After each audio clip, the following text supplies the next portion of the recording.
Sir ये capital management कैसे करते हैं? देखो, अगर आपके पास मान लो 1 लाख रुपए, अब आप मान लो कि ये ही आपके अंतिम 1 लाख रुपए हैं।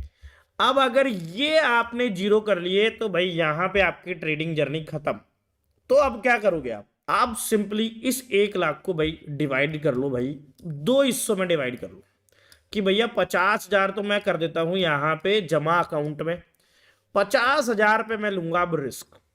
इसको आप ना भाई महीने में हम मान लेते हैं, 1 महीने में आपने ट्रेडिंग सीख ली है, पहले वो जरूरी है। 50,000 को क्या करो, 20 हिस्सों में डिवाइड कर दो। ठीक है, यहां पे क्या आ गया भाई, 2,500 का अमाउंट निकल के आ गया। अब ये जो 2,500 का अमाउंट है ना, ये अल्टीमेट अमाउंट है, इसको दिमाग में बिठा लो। 2,500 रुपए का मेरा एक दिन का मैक्सिमम लॉस हो सकता है, ये सेट कर लो आप। अब अगर आपकी किसी भी ट्रेड के अंदर, अब देखो 2,500 एक ही ट्रेड में उड़ा दिए, एक ही ट्रेड डेली ले रहे हो, मान लो पहली ट्रेड गलत चलेगी, कम से कम 2 ट्रेड तो मिनिमम होनी चाहिए वैसे, क्योंकि छोटा अमाउंट है तो भाई ज्यादा ऑप्शन नहीं है।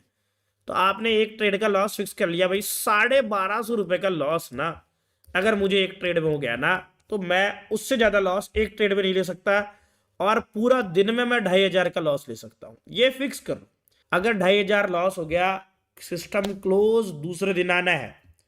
एक ट्रेड में 1,250 लॉस हो गया, उसके ऊपर चाहे कितना मन करे कभी होल्ड नहीं करना है, एसएल मतलब एसएल।